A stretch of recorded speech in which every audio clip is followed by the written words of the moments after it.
விஜய்க்கும் டிஎம்கேக்கும் தான் போட்டியே.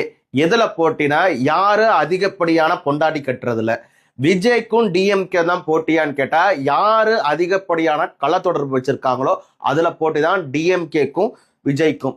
விஜயோட மனைவி சங்கீதா செங்கல்பட்டு நீதிமன்றத்துல விஜய்க்கு டிவோர்ஸ் நோட்டீஸ் கொடுத்திருக்காங்க. விவாகரத்து வாங்குறது அவங்களோட தனிப்பட்ட விவகாரம், அதுல யாரும் தலையிடக்கூடாது. ஆனா விஜய் வந்துட்டு ஒரு அரசியல் கட்சி தலைவராக இருக்காரு. அது போக அவங்க மனைவி ஒரு காரணம் சொல்றாங்க.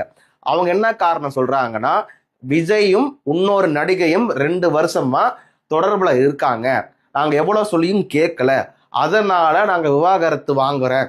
அது மட்டும் கிடையாது, 2 வருஷமா என்ன மட்டும் கிடையாது, அதாவது அவங்க மனைவி சங்கீதாவை மட்டும் கிடையாது, என்னோட மகனையும் மகளையும் கூட இவர் பார்க்கறதே கிடையாதுன்னு அவங்க மனைவி தான் குற்றச்சாட்டு வச்சிருக்காங்க. நல்லா புரிஞ்சுக்கணும். இப்படிப்பட்ட ஒரு ஆளு நாட்டை திருத்த போறாரா? நாட்டு மக்களுக்காக குரல் கொடுக்க போறாரா? இப்ப வரைக்கும் விஜய் நாட்டு மக்களுக்காக குரல் கொடுத்த விவகாரம் என்னென்ன?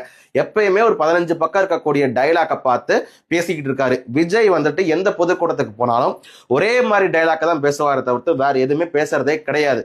இத்தனைக்கு விஜய் கட்சியில் இருக்கிறவங்க எல்லாம் பிளாக்ல டிக்கெட் வித்துக்கிட்டு இருந்த பையன் தான் இன்னைக்கு மாவட்ட செயலாளர், நாளைக்கு தான் அவனுக்கு தான் சீட்டு கொடுக்க போறாங்க, அவங்க ஜெயிச்சு அமைச்சர் ஆவன்னு சொல்லிட்டு தெரியுறாங்க. இப்படி ஒரு கேடு கட்ட ஒரு ஜென்மத்தெல்லாம் தலைவரா ஏத்துக்கிட்டு இருக்காங்க தமிழ்நாட்டுக்குரிய ஒரு தற்கொலை கூட்டம். இப்போ சொல்றேன், விஜயும் சங்கீதாவும் அவங்களோட பர்சனல் ரீசன்ஸ்னால விவகாரத்து வாங்குறாங்கன்னா அதை யாரும் தலையிட போறது கிடையாது. கட்டின பொண்டாட்டிக்க ஒருத்த உண்மையா இல்லைன்னா நாளைக்கு ஓட்டு போட்டு தேர்ந்தெடுக்கும் பொழுது தமிழ்நாட்டு மக்களுக்கு இந்த விஜய் உண்மையாக இருப்பானா? இதுக்கு யாராவது தெள்ள தெளிவா பதில் சொல்லுங்க.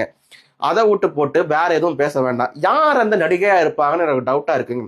ஒரு நடிகை இருக்காங்க, அந்த நடிகை என்ன சொல்றாங்க, என் கூட தான் உதயநிதி ஸ்டாலின் நடிச்சாரு, அவர் இன்னைக்கு டெப்டி சிஎம்மா இருக்காரு, என் கூட தான் பவன் கல்யாண் நடிச்சாரு, அவர் இன்னைக்கு டெப்டி சிஎம்மா இருக்காருன்னு ஒரு கேரளா நடிகை சொல்லிக்கிட்டு இருக்காங்க. அவங்களோட கல்யாணத்துக்கு தான் விஜய் தனி விமானம் பிடிச்சு போயிட்டு வந்தாரு. இன்னொரு நடிகை 20 வருஷத்துக்கு முன்னாடியே என்னோட லட்சியமே தமிழ்நாட்டோட சிஎம் ஆகணும் தான் அப்படின்னு சொன்னாங்க. அவங்க கூட இப்ப சமீபமா விஜய்க்காகலாம் கோயிலா போயிட்டு இருக்காங்க. அந்த நடிகைன்னு எனக்கு தெரியல.